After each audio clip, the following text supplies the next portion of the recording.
Rien ne peut justifier les violences faites aux femmes by Yvette Mbassi. Madame Yvonne Léopoldine Akoa, magistrat, vice-présidente de la Cour d'appel du Centre, vice-présidente du tribunal militaire de Yaoundé. La GIF est observée cette année sous le prisme du digital et des innovations technologiques. Peut-on commémorer cette journée sans parler des violences faites aux femmes?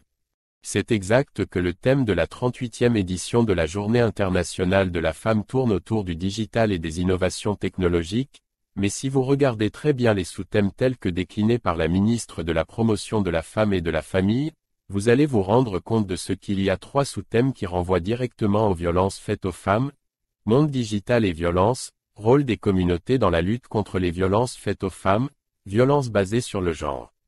Non, on ne peut pas avoir une journée internationale de la femme, une semaine d'activités sans parler des violences faites aux femmes.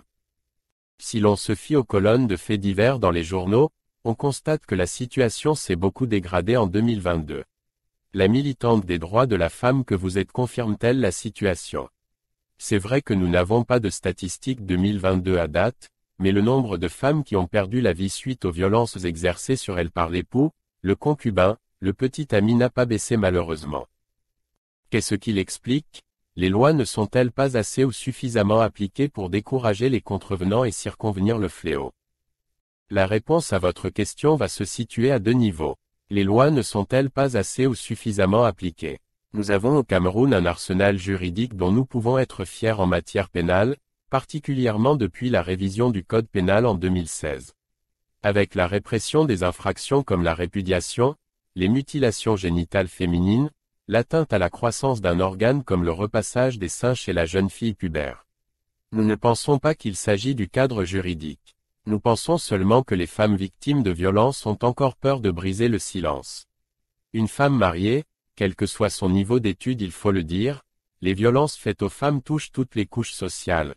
Jeunes, moins jeunes, belles, moins belles, celles qui ont un niveau intellectuel très élevé comme les illettrées, noires, européennes, a encore honte de dire qu'elle est victime de violences. Elle pense qu'on va se moquer d'elle. Généralement, quand elle va se plaindre d'abord dans son milieu familial, sa mère va lui dire « Écoute, moi-même j'ai supporté. Tu vas nous faire honte. » Jusqu'au jour où elle va perdre sa vie, elle aura une fracture ou sera handicapée à vie, et il n'y aura plus que des regrets.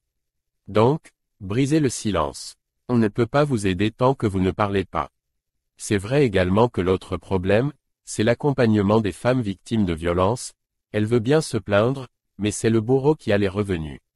Elle n'est pas autonome et demeure avec son bourreau parce qu'elle n'a pas de plan B. Je sors d'un séminaire à Dakar où l'expérience du Gabon présentée par les participants de ce pays m'a parlé. Ce pays voisin a un centre d'accueil pour les femmes victimes de violences depuis octobre 2022. Ce centre qui dispose d'une capacité de 200 lits, pour un séjour de 3 à 6 mois, non seulement accueille les victimes, mais dispose de relais auprès des associations où il y a des femmes huissiers, médecins qui peuvent accompagner les victimes. La synergie autour du centre fait en sorte que lorsque vous êtes pris en charge, vous êtes suivi par un psy, vous avez un avocat qui vient. Tous les frais sont payés par l'État. C'est vraiment une bonne pratique à partager, car c'est du concret. Est-ce à dire que pour nous au Cameroun, le combat est perdu d'avance? Certainement pas. Les problèmes sont identifiés, il faudrait y apporter des réponses. Il faut faire davantage de sensibilisation auprès de la dame qui ne parle pas. Pour qu'elle puisse briser le silence, il faut lui dire que ce n'est pas de sa faute. Parce que l'un des problèmes également c'est que le coaching n'est pas très bien fait.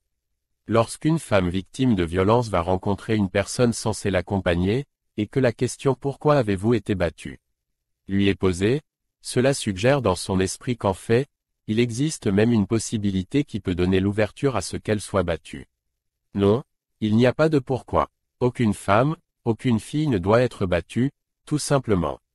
J'aime à dire que si votre mari vous a trouvé en situation qu'il estime extrêmement préjudiciable pour lui, il peut demander le divorce, c'est tout.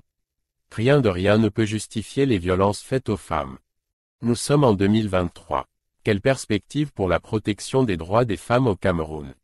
Nous ne pouvons parler de perspective pour la protection des droits de la femme au Cameroun sans parler de l'avant-projet du Code des personnes et de la famille.